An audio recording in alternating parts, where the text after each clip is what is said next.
Warahmatullahi wabarakatuh. Welcome back, brothers, sisters, viewers of IQRA TV. With me, Yusuf Akuri, your host on Real Talk, talking about real issues that affect me, you, and the diverse community that we live in today. Joining me, as always, and as you can see, we've been talking for half an hour, is our colleague and friend, Sir Iqbal Bana, although I've been told not to say sir, but I have to respect him as my elder.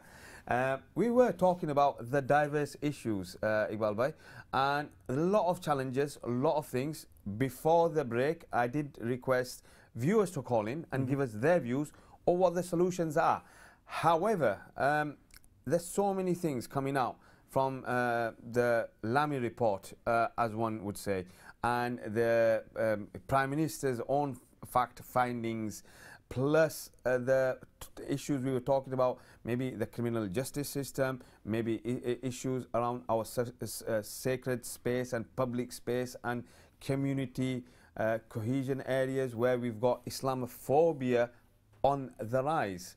And some of the things we were talking just before the break are not going too well for us at all, and we were looking for solutions and hopefully asking the viewers to call us. Inshallah. Inshallah. I mean, this is an opportunity for the viewers to take part in this debate, because unless we all take part in this debate, and somebody will come up with a solution that we've not thought of. Somebody will come up with an idea that others have not thought of, and inshallah it'll help. So people need to, there's huge issues. There may be other issues that people are confronting, or they have come across that we may not have come across. They may be local, they may be national, they may be international, and therefore, this is an opportunity. And I see IQRA TV as a fantastic platform to actually broaden and bring to the wider community issues that confront all of us at this moment in time. And I think that is where IQRA can play a very important role in informing the community and maybe also finding solutions to some of these issues that confront us. And challenging people as well. We bring people on who are in positions of power. They may be councillors, they may be members of parliament, they may be senior executives in organizations, and challenging them as to why they're not doing what we think they should be doing. And that, for me, is the powerful role media organizations like IQRA TV can play. I mean, just to add flavor, should I say, to what you've just mentioned right now, is some of the things. For example, the Muslim communities, empowering IQRA TV, empowering Muslim communities, and the minority ethnic communities and wider, about their rights. Many of us are not aware of our rights and what we can or can't do and say, and we live in this a bubble of fear, and sometimes fear of offending, or fear of doing something that is maybe criminal, or maybe going to take them into the preventing violent extremism area, or maybe into some kind of another area of criminal acts.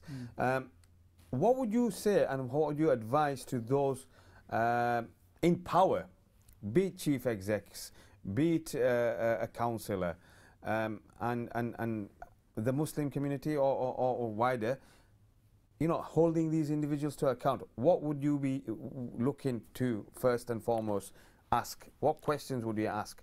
Well, I mean, it's interesting. I mean, many years ago, I went on another Muslim TV program where I had 3 councillors from each of the political parties. So you had a Labour councillor there, Conservative councillor there, and a Liberal councillor there, from a very large metropolitan local authority that I will not name, not far from here. And I asked them one simple question, and that is, I'm quite happy for you to be a Labour councillor with Labour philosophies and ideologies, or a Conservative councillor, or a Liberal councillor, with your own ideologies and your commitments to those particular ideologies, which is fine.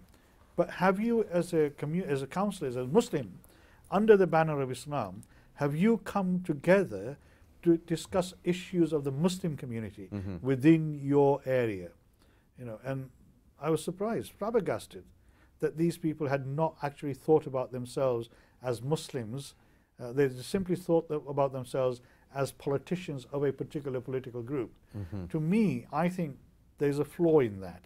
That you can certainly be a Conservative councillor or a Liberal councillor or a Labour councillor or a Green or whatever it is you want, but you also are a Muslim living in a Muslim community, representing in some cases major Muslim conurbations. And therefore there are issues that affect those particular Muslim communities, such as the ones we've already discussed around underrepresentation in schools, for example, under education. It's not underachievement, in my view, it's under education. The potential is there, but people are not being given the opportunity to meet those potentials.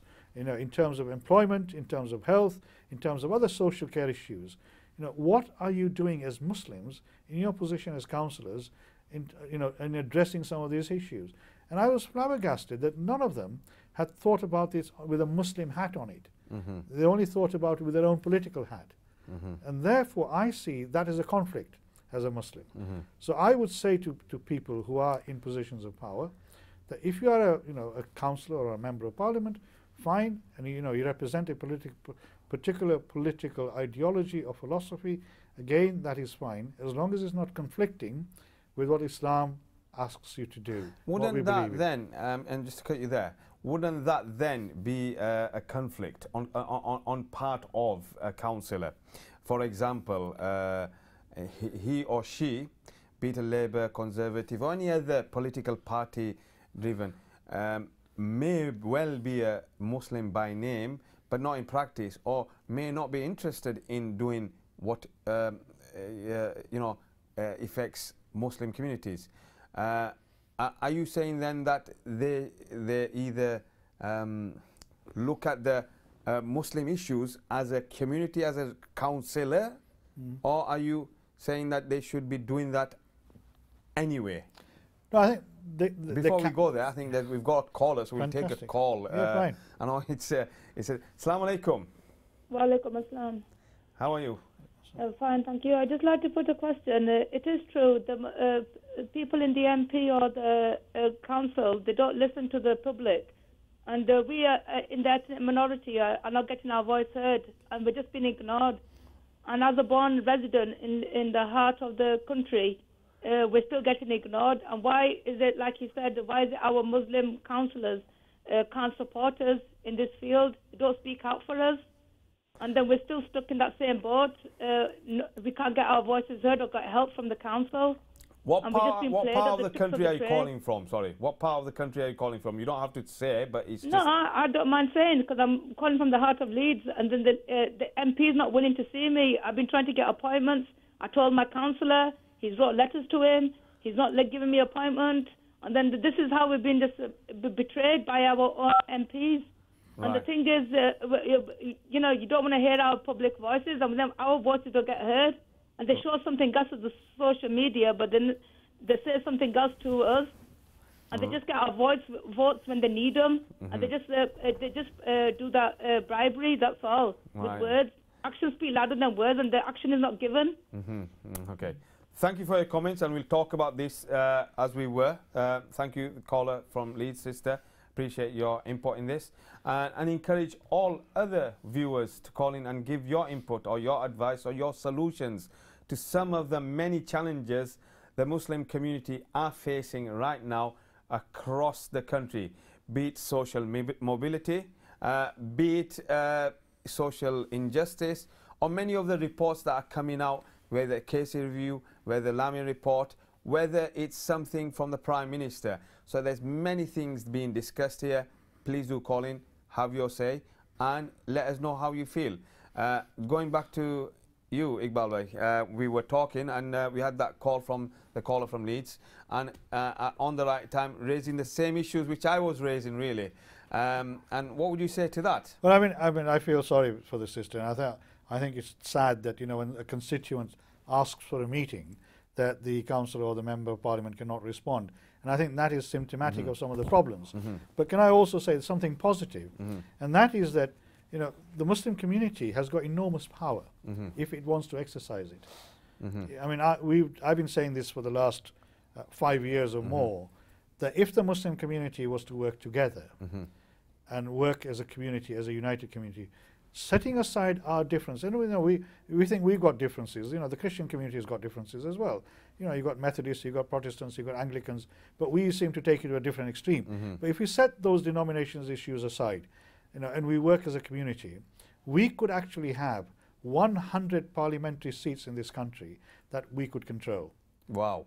There's 100 parliamentary seats in this country that the Muslim vote can determine who gets in that seat. The problem is that we do not seem to understand the power we have. If you set aside the political side of this, look at the economic side of this, the Muslim pound has got enormous value in this country. Sorry, I'm going to hold you. Could you explain the Muslim pound here? When I say, when I say the Muslim pound, I mean, there was a really fantastic book that came out last year called Generation M, which is written by Salina Jan Mohammed. Okay. In that book, she talks about the contribution of the Muslim community in this country to the economy of this country. Wow. So if you take, for example, the fashion industry in this country, she reckons that the Muslim fashion industry, i.e. Muslim men and women, buying clothes, and you know, not just traditional clothes, but other clothes as well, is worth about £250 million a year. Wow. The Muslim community in terms of makeup, for example, the halal makeup, the halal makeup, the market is worth over £300 million a year. Wow. If you look at the food industry, you know, the halal food industry is worth nearly £500 million a year. Wow. So, you know, we do have a huge economic power in this country. The only thing is we don't celebrate it. If you take Bradford as an example, if you take 2 or 3 little companies, you know, well, not little companies, I mean, if you take IQRA, which is a fantastic business, you know, based in Bradford, employs over 400 people, you know, has got 16, 17 restaurants, has a huge turnover. So, you know, here it is a company that's employing 300 people, 400 people, jobs that otherwise they may not have. Seafresh is another big company in Bradford. You know, who employ lots of people. The list goes on. And one of the things, you know, we as Muslims don't do is we don't celebrate this. Other communities do that. And other communities value that. But wouldn't some argue the Muslim community, it's not a community, it's a religion. And it's so diverse, you know, nationalities from all across the globe, all parts of the globe. You put a pin onto the globe world map and you'll find Muslims in any part of the world. So diversity is welcome as well. So the Muslim communities are massive all over the world. So celebrating and coming together or having that cohesion becomes difficult. What would you say? I don't see why it should be difficult. Because we may come from different backgrounds. We may come from different ethnicities. But there's one thing that makes us a community. And that is La ilaha illallah Muhammad Rasulullah. The one kalima, the one Allah.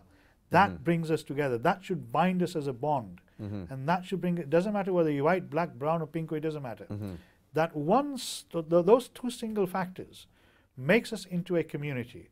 The failure is that we have not recognized that we are part of a community. Right. You know, we have compartmentalized ourselves as Indians, Pakistanis, Africans, etc., and forgotten that the message that came to us from the Prophet ﷺ, you know, through God, was that you are one. Subhanallah. You're one ummah.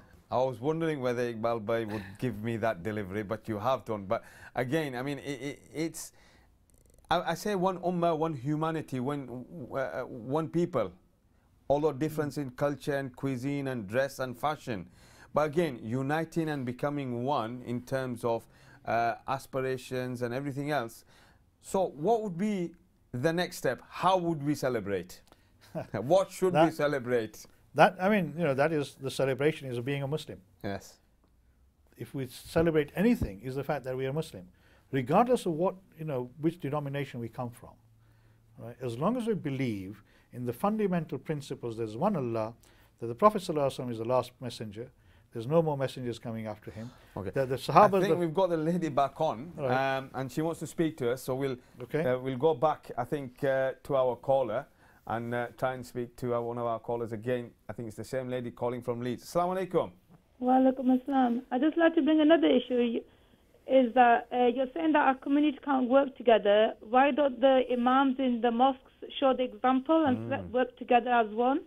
And then show the unitedness in the Muslim community by doing the same strategy, the same principle for the new generation to follow, every mosque is individual, so that's why you're breaking up your own deen. Yeah, I agree. And the thing is, you don't understand your deen, and then you're not putting the akhlaqi back into the society. And then one minute you're saying, oh, we're good in businesses, we're good in hijabs, we're good in this, we're good in that, but you're not putting it in practice, in action. Thank and you. the men are making mistakes by not practicing in the mosques together. I totally agree with this. You are the big role to set the example of how to show the community of how to practice it. But our imams, there's about 20 mosques in Leeds, and they don't do it together, and there's no unitedness. So you're not doing it yourself. And Allah says, work together as one, and thank Allah. Why don't you make a thank you day for Allah? Thank you, Allah, for everything that you gave us in the 70 years of no hardship. But does anybody say that? No. But La ilaha illallah Muhammad Rasulullah is easier said than done. Thank you very much, caller from Leeds. We didn't take your name, but it's a valid point. And Iqbal Bhai, I think totally agree with the sister. What you've touched upon, I think sister maybe translated it differently. But again, unity and our imams' pulpits and calls from the pulpit, or one would say the calls from the pulpit, you need to have that same message, regardless of denomination and sectarianism as such. We need to unite, and I think that is the core message, and having that celebration and having that love and having that unity within Muslim communities is very paramount. And some of the issues raised here today in today's show are just that, where we are then not having a voice or underachieving or not getting our targets. Sorry, Iqbal Bhai. I was going to say, I mean, totally agree with the sister. I think partly we are ourselves at fault. I think we have allowed ourselves to be divided up by others, and I think that is some of the things that we within the Muslim community need to now tackle and and confront. And one of the reasons I became an admirer of IQRA TV was when a few years ago, I saw this last year I think, but it was a pre-recorded program that came from London, where you had Mufti Rafi Usmani, the Unity Conference, where you had Imam Qasim with other people from the Barelvi community, the Ahl Hadith, the Deobandi community, all on one platform, talking about the need for us to come together. And the fault lies, I think, and I'm honest with this, is where imams use this to put wedges between communities. And I think we need to now be more sharper. We need to make sure that we remove those people who actually put wedges within communities and bring those people in who want to bring communities together. I think we're living in a different world. Things are changing. They're changing very rapidly. And we as a community need to make sure that we understand what is happening around us. And this concept of divide and rule has destroyed the Muslim community, in my view, in the past. And we cannot allow that to continue, because if we do, may Allah help us for the future. I mean, so eloquently said by Iqbal Bhai, and I think I would echo them words, but I don't want to repeat them. But more importantly, I think there's one more thing that we need to understand, that what we as IQRA TV and I suppose Imam Qasim, our founder and chairman, has had that vision and mission to unite the Ummah, and Unity Conference. We've had that. Mufti Rafi's come again twice, and let's hope and pray, and more importantly, not just hope and pray, let's be the change we want to see, quote unquote. I think it was Nelson Mandela, whoever it was, but it's what we want, what we do. Our actions speak louder than us, our words. So let's try and unite, and let's do this. More importantly, Iqbal Bhai, looking at some of the reports, the Casey review, the Lamy review, and some of the findings that have come on, even the Prime Minister's findings and reports there. Is there anything that we need to be looking into or taking action on? Well, I mean, one of the things I would say that, not just the IQRA TV itself, but, IQRA TV and others, people in positions of power, as the sister says, they are councillors and members of parliament. They need to go back into their own organisations. If they're councillors, they need to go back into the local authority and say, look, let's find out, how many people do we employ? Where are they within the organisation? How many are there from the BME, AME community? How many of them are from different faith communities? And where are they within the organisation? How far up do they go? I mean, if you look at, I did a study probably about 18 years ago, about procurement Right. on behalf of what was then the Commission for Racial Equality, looking at West Yorkshire. And if you look at West Yorkshire, and just taking, I think, the 6 top public sector organisations, which is part of the NHS, not the whole of the NHS, part of the NHS, the 5 local authorities in West Yorkshire, because I was part of the hierarchy of that, unfortunately. You look at some of the universities, these organisations were buying £1 billion worth of goods every year. Wow. Not all of the organisations, just this small section that I managed to look at. They were buying £1 billion worth of goods. There were people from paper clips to cars to machines to photocopiers, etc. When I analysed how many BAME businesses were actually securing the contracts, there were hardly any. Right. The ones that did were the ones who provided taxi services to schools for disabled people, people in need, and people who provided food at events. Right. So these are very small contracts, maybe a couple of £1,000s a year. So the whole of the business community had no access to this huge public procurement that was going on within West Yorkshire. Wow. So we worked on a scheme to say, how can we get Asian businesses or black businesses to start to tap into these things? And these are the things that politicians should be doing. Politicians should be looking at how open their organizations are, how fair and transparent they are, and that, in my view, is their role, regardless of which political party they come from. That is the fundamental role for politicians, to make sure that their organizations are fair and open and transparent to the local communities. And that is something that I think they need to start doing it. I mean, I'll give you an example. Wakefield Council. When I went to Wakefield Council, they had 18,000 employees. Out of that 18,000 employees, you could count the number of black people on one hand, and you still have spare fingers. Okay. All right? 18,000 employees, and you'd only count the number of black people on one hand. And when I say black, I mean black, African, Caribbean, and Asian. Yes. I use the generic term. The generic term, yes. And this is how it was. In 2.5 years' time, that organization had 3 deputy chief officers who were from the BAME community. Wow. Right? One went on to become chief executive of Leicester City Council. Okay. The other one went on to become chief executive of Wolverhampton City Council. Wow. And the third one was me, who stayed where he was, didn't get anywhere. So I was a failure. You've been nearly knighted. You have knighted me. Nobody else has. So, Subhanallah. But it shows that where there is a will, and there was not a single BAME councillor in Wakefield Council at that time. Not a single black ethnic minority councillors, all white.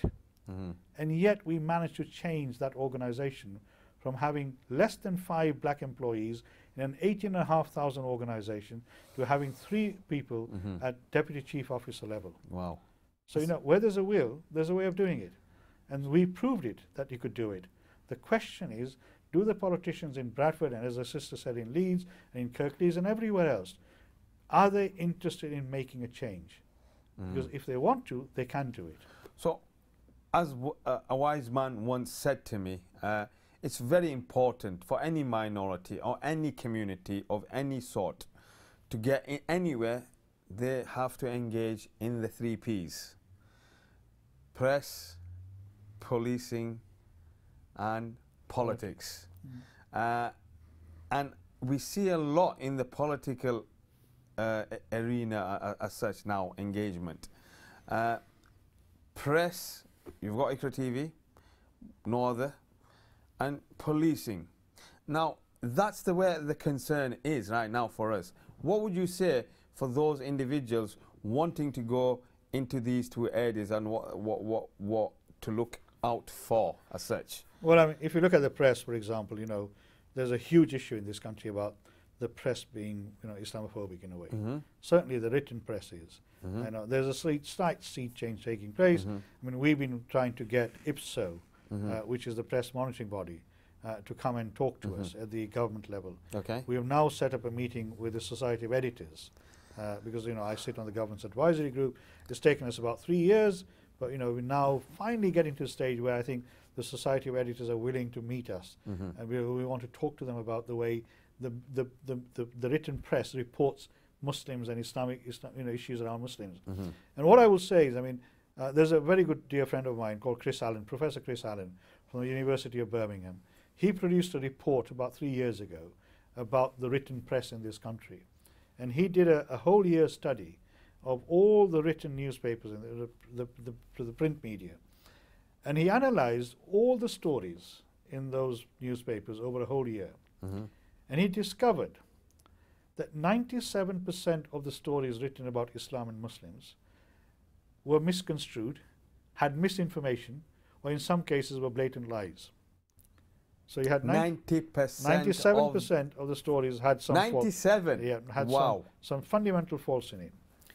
He then asked 2,000 people, they did a survey to say, where have you got your knowledge of Islam from? All right? How have you learnt about Islam and Muslims? And he found that 87% of the respondents said that they had learnt or got their information about Islam and Muslims from the print media. Wow. So here you have 87% of people who are learning about Islam and Muslims from the print media on the one hand. On the other hand, you have evidence that 97% of the stories which are written in these papers are either misconstrued or have completely false information. So you've got a huge population which is getting information, right, from wrong, lies, basically wrong platforms. And we've seen in the past, I mean in Bradford for example, and other places, where the Sun has produced headlines, 75% of the Muslim community in this country support, Daesh, for example, which is completely fabricated. Yes. Absolutely fabricated. They had to apologize. And we've seen similar stories coming out before and since. So we have this huge issue about the press. We have this huge issue about political engagement. We have this huge issue about Muslims celebrating what we actually putting into this community, into the economy of this country. And I think we are really bad at doing that at times. And I think there's this issue about, we are insular in some sense. And I think we need to be brave and we need to be more open. Not apologize, but to say not be sympathetic and apologetic to anything. But to say, but also, let's remember, we are now the fabric of this country. We are part of the structure of this country, whether we like it or not. We have fourth generation people who are born here, like the sister who said that. So we have to have a responsibility for the well-being of the whole of the country. We have to have responsibility not just for the Muslim community, but those other people who share this space with us. So, we can't just look at the Muslim community in isolation. We have to look at our neighbors, regardless of whether they're people of faith or no faith, whether they're people of color or no color. If they are in need, we need to make sure we look after them as well. And that is what Islam teaches us.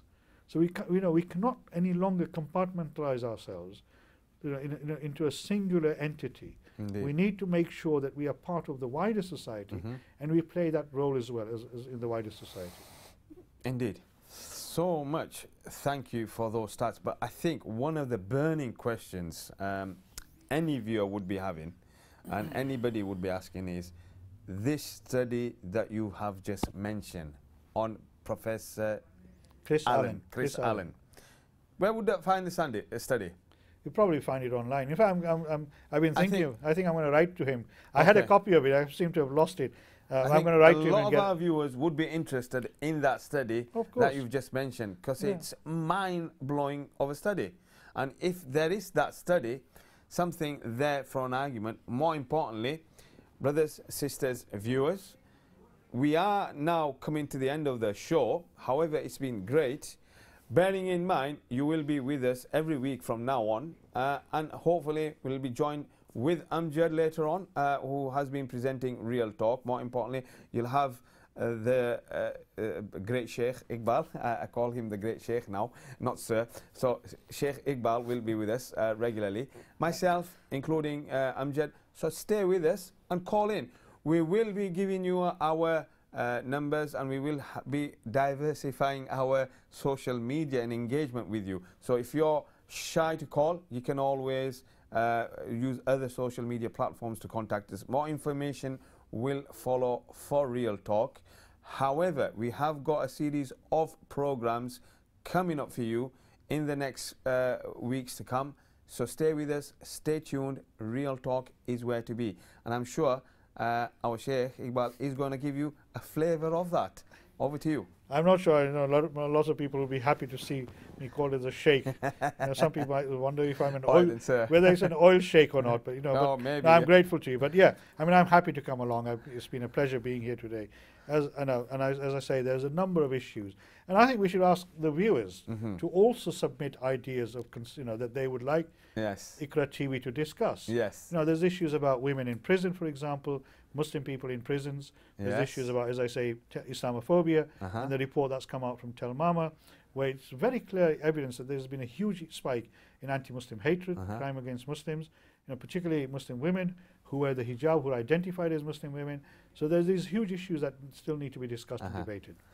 Thank you for that. And I think we will be touching on these subjects. We will be talking about whether it's Muslim women in prisons, whether it's the justice system, or whether it's some of the stuff coming out from Telmama and other bodies that monitor tensions and Islamophobic attacks, etc., etc.